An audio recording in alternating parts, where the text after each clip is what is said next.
Dijawab sudah, kenapa selama beberapa bulan terakhir ini penyanyi dangdut Via Valen jarang sekali tampil di layar televisi dan juga manggung di acara off-air untuk menghibur penggemarnya.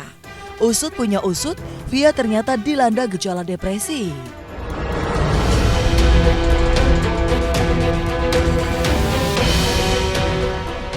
Via depresi karena meladeni dan mendengarkan netizen yang berkomentar kasar dan julid soal penampilannya yang kini terlihat gemuk dan cabi dan dibilang hasil dari operasi plastik yang gagal. Gegara gejala depresi itu, Via pun menolak semua tawaran pekerjaan, mulai dari show di TV, acara off-air, dan juga termasuk job main film layar lebar. Jujur, aku cuma ngomong di sini sama Melani. Aku sebenarnya 2 bulan terakhir kemarin tuh bener-bener udah ada gejala depresi dan What happened with you? ya karena itu baca-bacain dan jadi udah numpuk, udah nggak kuat sama berita-berita yang kayak gitu. Terus akhirnya aku kayak nggak mau tampil di TV. Iya, kamu sempet jarang kelihatan.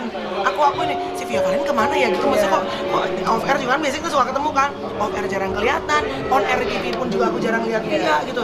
Jadi kamu TV depresi. banyak yang tahu emang aku nggak tampil. Mungkin itu salah satu kelemahan aku ya. Mungkin banyak orang yang pengen kayak aku kayak gini, tapi aku malah nyanyain karena aku insecure. Kayak yang kemarin-kemarin bahkan 2 tahun yang lalu aku sering dapat tawaran main film, tapi aku nggak ambil karena aku merasa nggak pede, aku gendut, aku nggak pede, gimana ya? Kamu nggak gemuk loh, Vi. Ya itulah, maksudnya apa ya? Lebih gimana ya, namanya orang nggak pede. Iya. Ya, hampir semua perempuan pasti tidak pede saat dibilang badannya gemuk dan pipinya cabi. Begitu pula dengan Via Valen. Ia berusaha menurunkan bobot tubuhnya agar ramping, singset, dan seksi dengan diet dan perawatan kecantikan. Namun bukannya kurus, tapi tubuh Via justru makin lebar dan pipinya kian lebar. Ditambah lagi, stres mendengarkan kicauan netizen.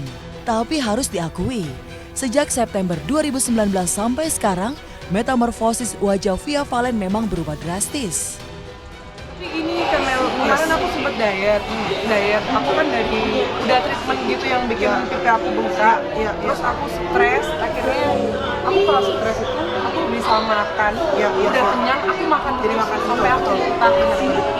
Dan itu yang ada aku nggak malah kurus, malah tambah gemuk. Iya, karena kita pikiran, kita stres. Terus akhirnya aku udah nambah gemuk lagi, terus aku nyoba diet lagi, turun lagi, tapi pas membaca yang gimana ada gambar apa aku stres lagi, aku makan lagi, belum biasanya di situ. Apa sih yang paling aku perawatan, jadi perawatan apa teman kayak gitu yang ternyata tarik bikin benar. aku bukan, jadi diambil Lemaknya, akhirnya kan swollen ternyata dulu itu bengkak. meningkat gitu dan aku nggak tahu.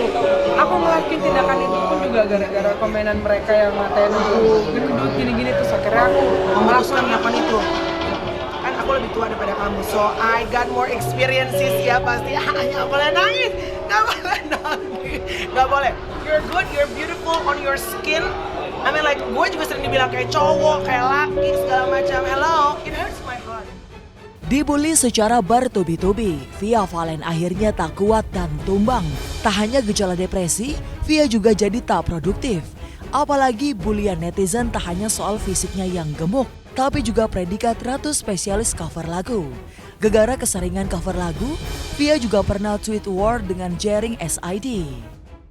aku stop, aku udah nggak produktif lagi. Aku masih dicaci loh, masih dikata-katain gini-gini loh. Ya udah sekalian aja akhirnya gitu.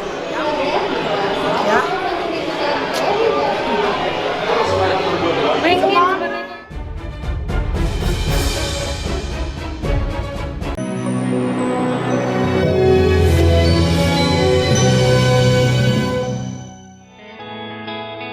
Jumlah pasien dan korban meninggal karena virus corona terus bertambah. Data terakhir dari pemerintah sudah nyaris menyentuh angka 900 orang dan jumlah korban meninggal 78 orang. Kekhawatiran pun terus membayangi masyarakat negeri ini. Apalagi bila melihat kejadian di Italia dan juga Iran yang begitu banyak nyawa melayang karena wabah virus ini. Melihat realita yang terjadi, khususnya di Jakarta, yang kebetulan pula menjadi wilayah zona merah untuk virus corona, membuat Tommy Kurniawan terpanggil. Berkolaborasi dengan organisasi Garda Bangsa, kemarin Tommy melakukan aksi sosial dengan membagi-bagikan masker dan hand sanitizer kepada masyarakat, khususnya para penghuni rumah singgah dan serta panti asuhan. Tak cukup itu, Tommy dan kawan-kawan juga melakukan penyemprotan desinfektan di tempat-tempat tersebut. Ini yang saya luar biasa hari ini merasa sangat terbantu sekali sama teman-teman dari NH. Mereka setiap hari melakukan penyemprotan disinfektan. Ini sudah berapa Pak? Hari kelima. Sudah hari kelima. Jabodetabek ya. Ya. Saat ini kami hanya melayani tempat ibadah. Apapun tempat ibadahnya, mau baik gereja, masjid, musola, pura, insya Allah walaupun nunggu waiting list akan kami layani. Langkah Tommy yang kebetulan juga seorang wakil rakyat patut diapresiasi. Hanya sayangnya, aksi sosialnya ini menimbulkan kerumunan.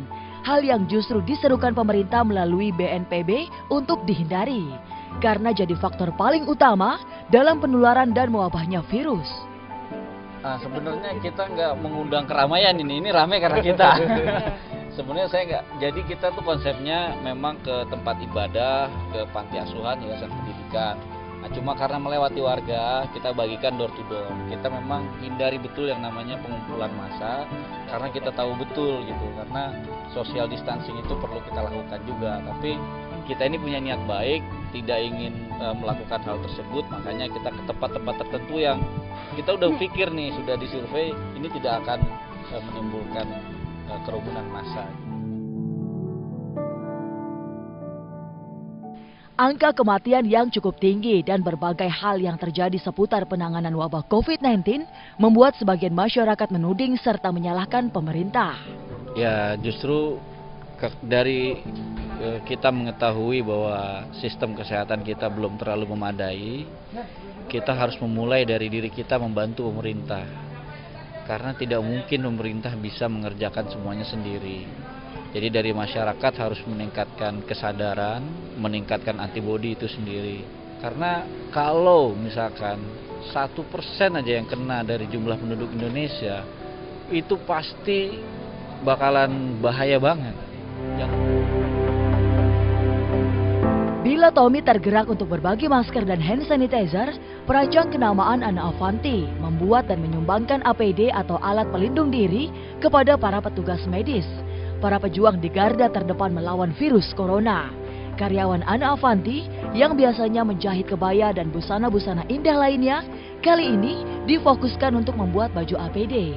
Ana membagikan baju APD ini ke rumah sakit yang membutuhkan di seluruh Indonesia. Dan apakah benar saya membuat baju APD tidak untuk diperjualbelikan dan saya sumbangkan untuk rumah sakit sebagai satu dukungan untuk para pahlawan kemanusiaan di garis depan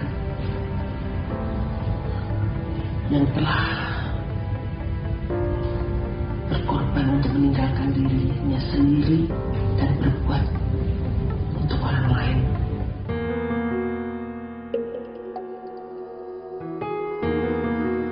Wabah virus corona menjadi mimpi buruk untuk Indonesia dan bahkan dunia. Namun di sisi lain, wabah ini kuasa mengetuk hati terdalam umat manusia, termasuk pula kaum selebritas.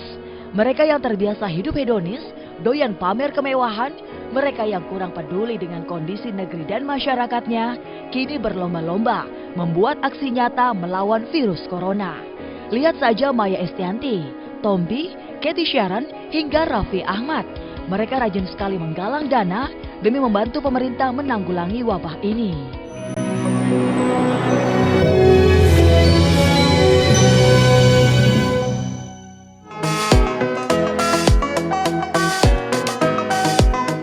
Pandemi COVID-19 yang kian mengganas di Indonesia benar-benar bikin khawatir dan ketar-ketir.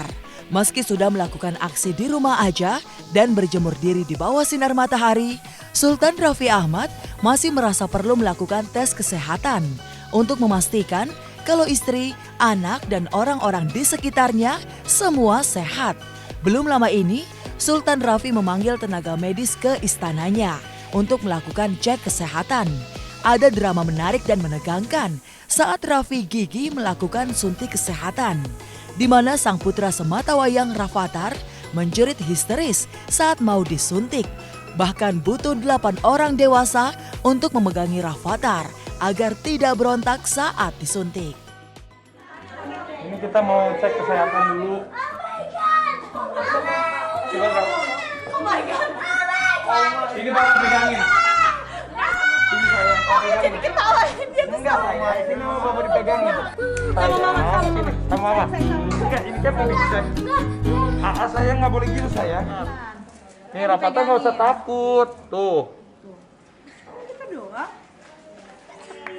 Kenapa senyumnya kayak gitu? Dia senyumnya gimana lihat Papa? Belum juga diproses. Belum. Tenang aja, tenang. Santai, santai. Oh. Ya udah deh.